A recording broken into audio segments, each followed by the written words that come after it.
বিগত সময়ে অনেক সময় এরকম হয়েছে, আমরা কোরআনের অনুসরণ সবগুলোই করেছি, কোরআন পড়েছি, কোরআন পড়িয়েছি, কিন্তু কেন যেন ভাষাগতভাবে আমরা ইংরেজের বিরোধিতা করেছি, ইংরেজির বিরোধিতা করেছি, কিন্তু এটা একেবারেই কাম্য না। আমাদের ছেলেপিলেরা যেরকম ভাবে মসজিদের ইমাম হবে, ঠিক তেমনি ভাবে মসজিদের মুয়াজ্জিন যেরকম হবে, যেরকম ভাবে মাদ্রাসার মুহতামিম হবে, যেরকম ভাবে মাদ্রাসার শিক্ষা সচিব হবে, আমাদের ছেলেপেলেরা বঙ্গভবন পরিচালনা করুক, এটা আপনারা চান কি চান না? সংসদ ভবনে আমাদের সন্তানরা যাবে, চান কি চান না? আরে আওয়াজ দিয়ে বলেন, চান কি চান না? সংসদ ভবন আমাদের উলামায়ে কেরামের দ্বারা পরিচালিত হবে, চান কি চান না? হযরতে রাসূল করিম সাল্লাল্লাহু আলাইহি ওয়াসাল্লাম রাষ্ট্রপ্রধান ছিলেন কি ছিলেন না? আওয়াজ দিয়ে বলতে হবে, ছিলেন কি ছিলেন না? হযরতে আবু বকর সিদ্দিক ফারুক আযম, হযরতে উমর ইবনুল খাত্তাব রাদিয়াল্লাহু আনহু রাষ্ট্রপ্রধান ছিলেন কি ছিলেন না? হযরতে উসমান গনি রাদিয়াল্লাহু আনহু রাষ্ট্রপ্রধান ছিলেন কি ছিলেন না? হযরতে আলী কাররামাল্লাহু ওয়াজহা রাষ্ট্রপ্রধান ছিলেন কি ছিলেন না? আওয়াজ দিয়ে বলতে হবে।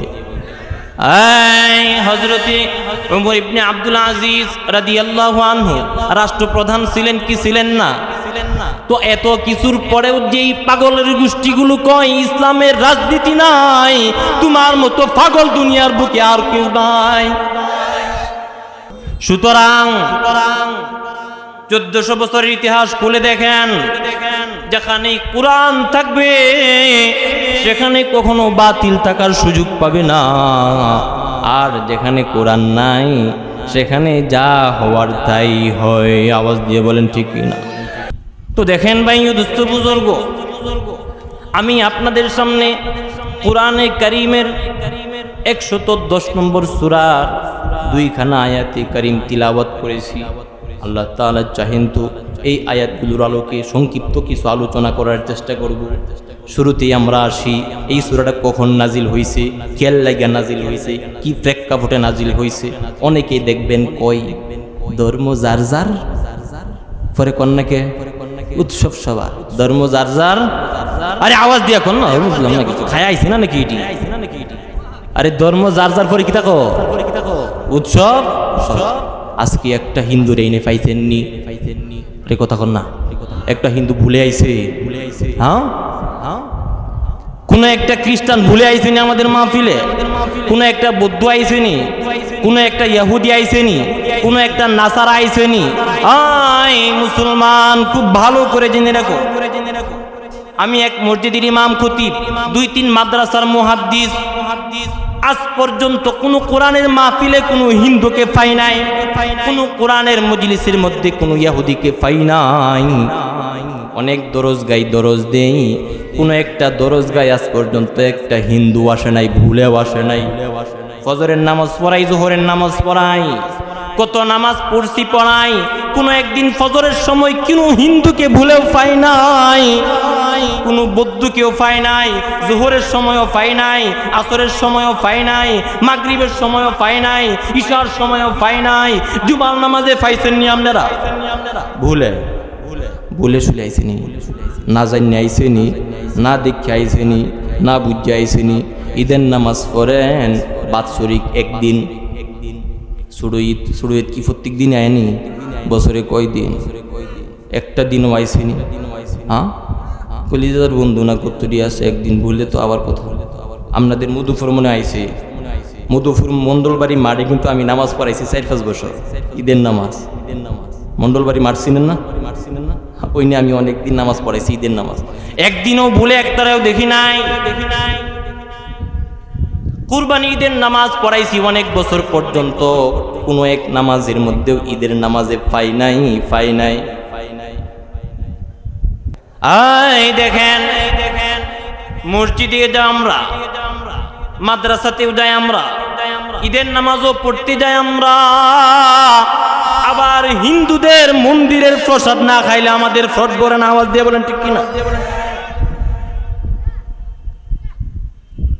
আমরা কোরআন মানি বটে, কিন্তু কোরআনের একটু মানি আর একটু মানি না। রসুলের কাছে আসছে, হিন্দুরা আসছে, মক্কার মুশরিক সবাই আসছে। আয়েশা বলতেছে, ও মুহাম্মদ তুমি কি চাও বলো, তুমি যা চাইবা আমি তাই তোমাদেরকে দিব। মুহাম্মদকে এসে বলতেছে, তুমি যা চাইবা তাই তোমারে আমরা আইনা দিমু। আল্লাহর হাবিব জিজ্ঞাসা করতেছে, কেন, আমারে কি আইনা দিবা? ওই মক্কার কাফের মুশরিক বেঈমানরা উত্তর দেয়, যদি আপনি সুন্দরী রমণী বিয়ে করতে চান তাহলে সুন্দরী রমণী আপনাকে বিয়ে করায় দেন। মক্কা মদিনার সবচেয়ে সুন্দরী রমণী যেইটা সেইটাই আমাদের আইনা দেন। কারে কইতেছে? রাসূলের কাছে এসে বলতেছে। রাসূল সাল্লাল্লাহু আলাইহি ওয়াসাল্লাম বসে বসে শুনতেছে। এরপরে রাসূল সাল্লাল্লাহু আলাইহি ওয়াসাল্লাম বলছে, আরো কিছু বলার আসেনি?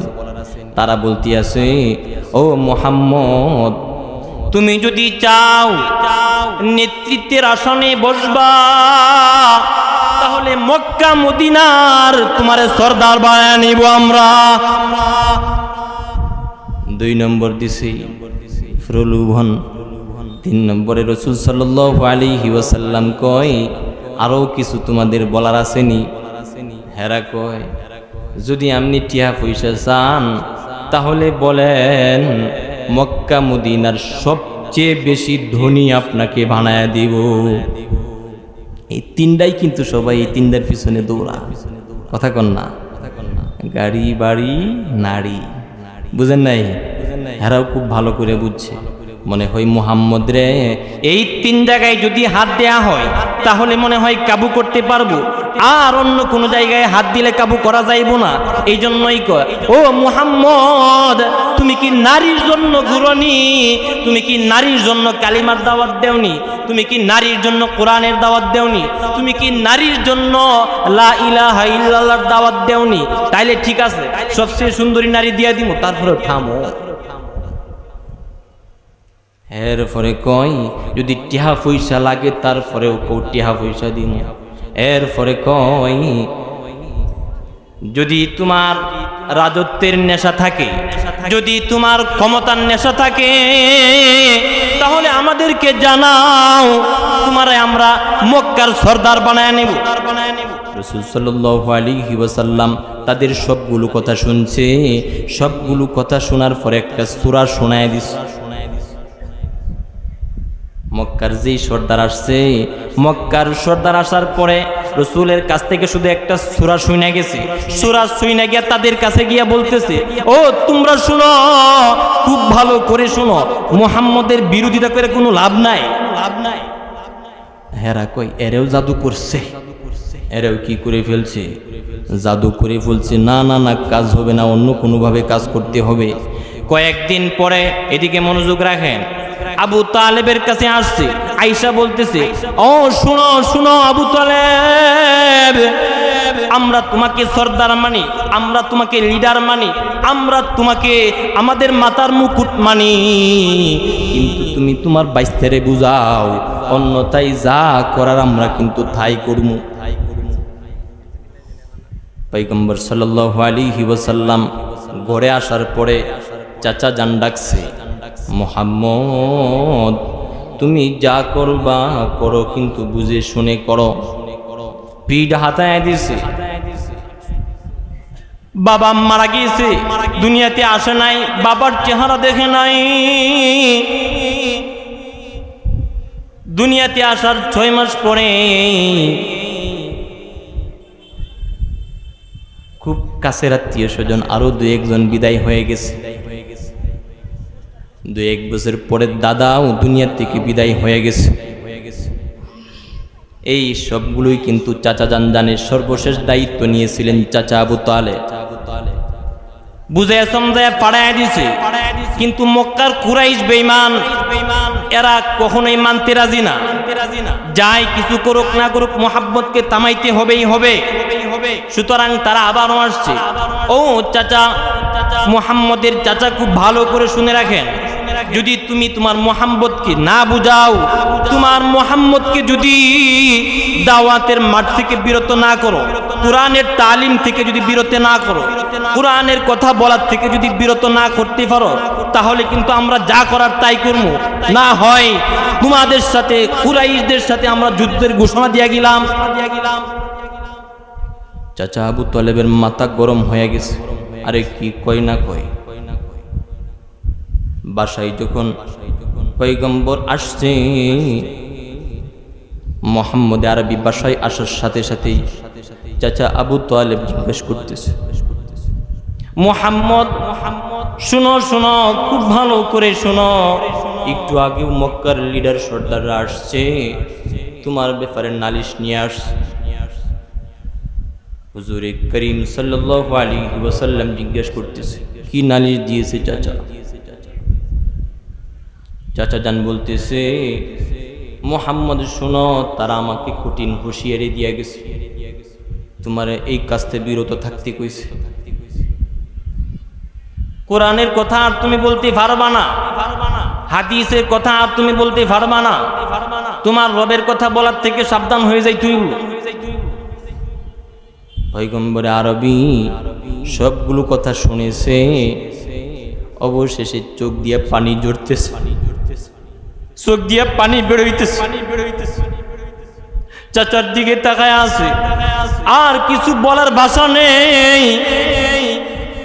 মুহাম্মদ আরবির চোখ দিয়ে পানি ঝরতেছে, পানি ঝরতেছে,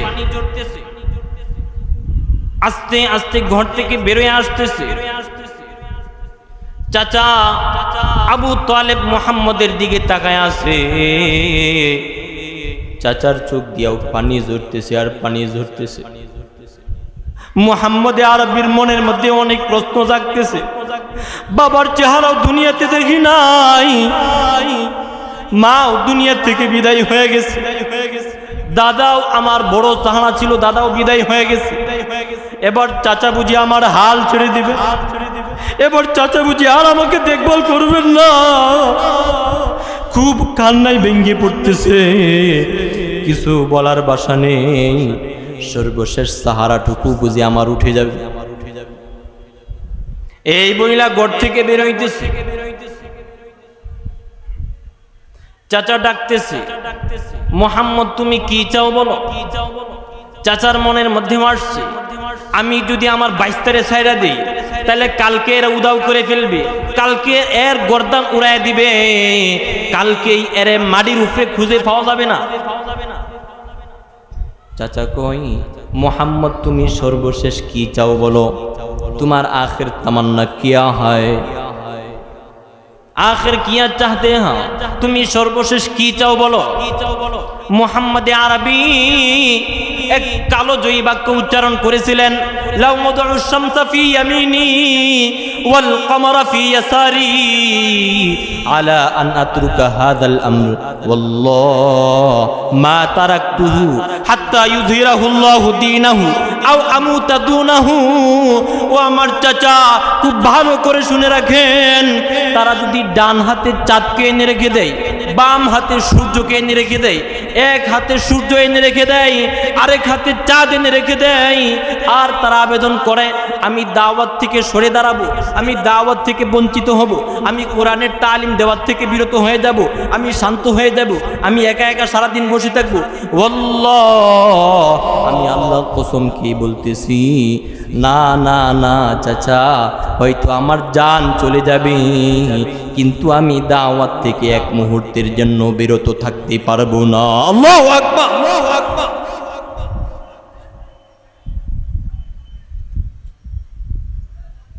সত্যের পথে কিভাবে অবিচল দেখেন, 5 টাকা পাইছি সুতরাং এর পক্ষে চলে গেছি, 10 টাকা ঢুকছে পকেট যেদিকে বাড়ি হয়েছে এর পক্ষে রায় দিয়ে দিছে, আছে না নাই? আরে আওয়াজ দিয়ে বলেন আছে না নাই? যে দিক দিয়া টেহা গরম সেই দিক দিয়া রায়, যে দিক দিয়া টেহা নাই হ্যাঁ রে আমি চিনি না। আরে বুঝেন না, সবগুলো দরবারই হয় টেহার মাধ্যমে। টেহাওয়ালা যদি বিচারের কাঠ গড়াই যায়, টেহা দিয়া সব ঠান্ডা করে থুয়ে দেয়, আর যার টেহা নাই যা কিছু যাওয়ার তারই গর্দানের উফরে দিয়া যায়। সর্বশেষ যখন মুহাম্মদকে দেখছে, না না না চাচার মাধ্যমেও থামানো সম্ভব না, চাচার মাধ্যমে মুহাম্মদকে তার দাওয়াতের কাছ থেকে বিরত রাখা সম্ভব না। এবার তারা চিন্তা করতেছে আর কি করা যায়। দারুন নদওয়ার মধ্যে সবলেই বসছে, বৈশাখ পরামর্শ করতেছে মুহাম্মদকে থামানোর আরেকটা কৌশল আছে। সবাই পরামর্শ করে কই ঠিক আছে, একটা আবেদন করতে হবে মুহাম্মদের কাছে গিয়া। মুরব্বীরা জিজ্ঞেস করছে কি আবেদন করতে হবে বলেন। অনেকেই প্রস্তাব দিতেছে মুহাম্মদকে গিয়া বলতে হবে, মুহাম্মদ শোনো শোনো, আমরা তোমার ধর্ম 1 বছর মানব, আরেক বছর তুমি আমাদের ধর্ম মানবা। সুন্দর কথা না? আরে কথা কন না, কথাটা অনেক সুন্দর না? তার মানে 1 বছর আমরা তোমার রবের ইবাদত করব, আরেক বছর তুমি আমরার মূর্তির আরে কথা কন না পূজা করবা। 1 বছর তুমি মূর্তি পূজা করবা, আরেক বছর আমরা তোমার রবের কি করব? উপাসনা। আল্লাহ তাআলা ধমক দিয়ে আয়াত নাজিল করছে, কুল ইয়া আইয়ুহাল কাফিরুন লা আ'বুদু মা তা'বুদুন। ও নবী শুনেন, কাফেরদেরকে ঘোষণা দিয়া জানায়া দেন, খুব ভালো করে তাদেরকে জানায়া দেন, লা আ'বুদু মা তা'বুদুন, না না না না, অসম্ভব অসম্ভব, আমি তোমাদের মূর্তির পূজা কোশ্চিন কালেও করব।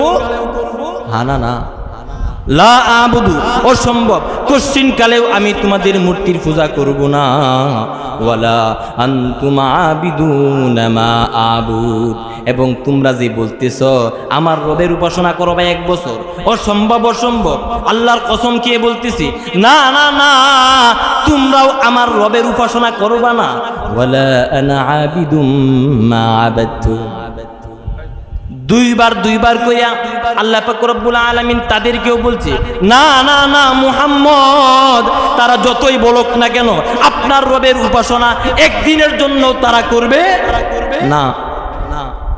সর্বশেষ লাকুম দীনুকুম ওয়ালিয়া দীন, আপনি জানায়া দেন হেরাহেদের ধর্ম নিয়ে থাকুক, হেরাহেদের মূর্তি নিয়ে থাকুক, হেরাহেদের এইগুলো কাঠ করে যেগুলো বানায় সেগুলো নিয়ে থাকুক, হেরাহেদের মাটির নিয়ে থাকুক। আয় মুহাম্মদ শুনেন, 1 মুহূর্তের জন্য আপনি তাদের ধর্মের চিন্তা করতে পারবেন না। সর্বশেষ যে মেসেজ আমাদের প্রধান বক্তা তিনিও কাছেই চলে আসছেন, আমার আখেরি গুজারিশ হলো আমাদেরকে কবরে শুইতে হবে না? হবে না? যাওয়া লাগবো? হ্যাঁ সবার না 2-1 জন কম?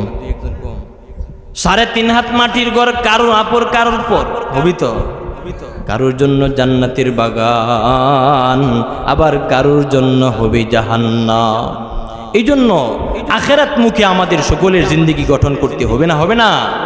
কোরআন মুখে আমাদের জিন্দেগি গঠন করতে হবে। সকলে রাজি আছেন তো? আল্লাহ তাআলা আমাদের সকলকে তৌফিক দান করুক। সকলেই বলে আমিন।